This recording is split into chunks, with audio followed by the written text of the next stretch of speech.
Hello friends, yours most welcome in my channel biological fact. Friends, हम बात कर रहे थे बायोलॉजी की स्पेशल ब्रांचेज के बारे में।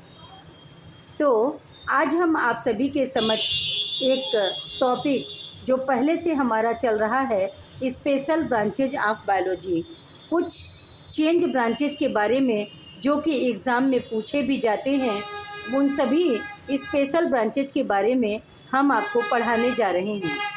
अगर आपको हमारी क्लासेस अच्छी लगती हैं तो प्लीज़ हमारे चैनल को आप लाइक, सब्सक्राइब और शेयर ज़रूर कर दीजिएगा, क्योंकि इससे आपको डेली क्लासेस मिलती रहेंगी और आपको इससे सारे कंटेंट मिलते रहेंगे।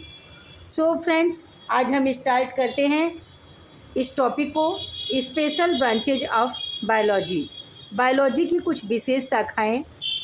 फर्स्ट है मायोलॉजी। यहाँ पर आप देखेंगे मायो से सेंस है मसल्स का, एंड लॉजी मीन्स होता है अध्ययन। सो मसल्स के अध्ययन को हम मायोलॉजी कहते हैं। तो शॉर्ट में आप ऐसे समझिए, एंड स्टडी ऑफ मसल्स, मांसपेशियों के अध्ययन को, मसल्स के अध्ययन को हम मायोलॉजी के अंतर्गत करते हैं। इसमें मसल्स के बारे में सारे डिटेल्स को पढ़ा जाता है इस ब्रांच के अंतर्गत। So myology is the study of muscles. Second point है ऑस्टियोलॉजी। यहाँ पर ऑस्टियो से अर्थ बोन से रिलेटेड है और लॉजी मीन्स अध्ययन। सो ऑस्टियो यानी बोन से रिलेटेड अध्ययन को हम ऑस्टियोलॉजी कहते हैं। इसकी ये ब्रांच ऑस्टियोलॉजी कहलाती है। So study of skeletal system is referred as osteology. Skeletal system यानी जो हमारे बॉडी का कंकाल तंत्र होता है, उसके बारे में जो हम अध्ययन करते हैं, कंकाल तंत्र के विषय में हम जो भी अध्ययन करते हैं, उन सभी चीज़ों का डिटेल जो होता है वो कंकाल तंत्र का डिटेल ऑस्टियोलॉजी के अंतर्गत किया जाता है। So osteology is the study of skeletal system. Third point देखिए, थर्ड पॉइंट है कार्डियोलॉजी, और ये सब एग्ज़ाम में पूछे जाते हैं ब्रांचेज के रूप में। थर्ड है कार्डियोलॉजी। कार्डियो का मीन्स यहाँ से आप हार्ट से समझिए, क्योंकि कार्डियक मसल्स जो होता है वो हार्ट में पाया जाता है। So cardio means heart related and logy means अध्ययन। So cardiology is the study of heart. यहाँ पर देखिए, स्टडी ऑफ हार्ट, हम हृदय के अध्ययन को कार्डियोलॉजी में के अंतर्गत अध्ययन करते हैं।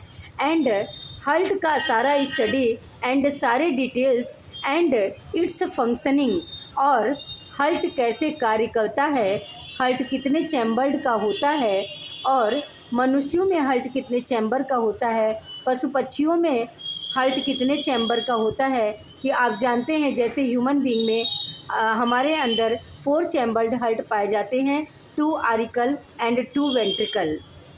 तो इसी प्रकार से पशु पक्षियों में किसी में 2 चैम्बर्ड हार्ट पाया जाता है, किसी में 3 चैम्बर्ड हार्ट पाया जाता है। सो यहाँ पर कार्डियोलॉजी के अंतर्गत हम स्टडी करते हैं हार्ट के बारे में एंड उसके कार्यों के बारे में सारा डिटेल। ये सभी अध्ययन कार्डियोलॉजी के अंतर्गत आता है। So cardiology is the study of heart and its functioning. Next है डर्मेटोलॉजी। यहाँ पर डर्मल से, यहाँ आप अगर समझ पाए हों तो स्किन से रिलेटेड मतलब है, एंड लॉजी मीन्स अध्ययन होता है। So dermatology is the study of skin. यहाँ पर देखिए, स्टडी ऑफ स्किन, त्वचा के अध्ययन को, स्किन के अध्ययन को हम डर्मेटोलॉजी में पढ़ते हैं। इसकी ब्रांच डर्मेटोलॉजी कहलाती है। यहाँ पर हम त्वचा के बारे में सारे डिटेल्स को पढ़ते हैं। And change, next point haematology. यहाँ पर देखिए हीम वर्ड आया है। हीम का मतलब होता है ब्लड से रिलेटेड, क्योंकि ब्लड में ही हीमोग्लोबिन पाया जाता है और हीमोग्लोबिन से ही ये वर्ड लिया गया है हीमेटो। एंड लॉजी मीन्स अध्ययन।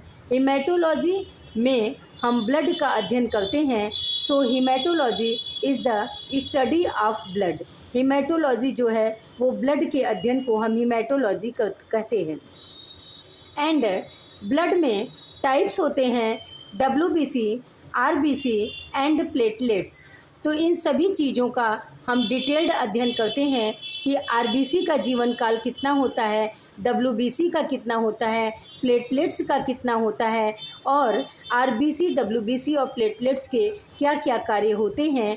इन सभी सारी चीज़ों का डिटेल्स हम हीमेटोलॉजी के अंतर्गत करते हैं। So haematology is the study of blood.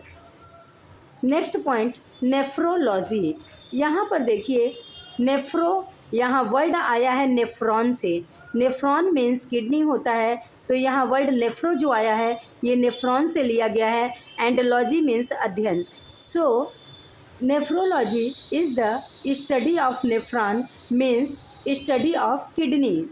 यहाँ पर हम नेफ्रोलॉजी के अंतर्गत किडनी के बारे में सारे डिटेल्स में अध्ययन करते हैं, जैसे कि किडनी की संरचना कैसी होती है, किडनी का फंक्शन कैसे होता है, और किडनी की किसी बीमारी को कैसे डायग्नोस किया जाता है, और कोई बीमारी होने पर कैसे उसका ट्रीटमेंट किया जाता है।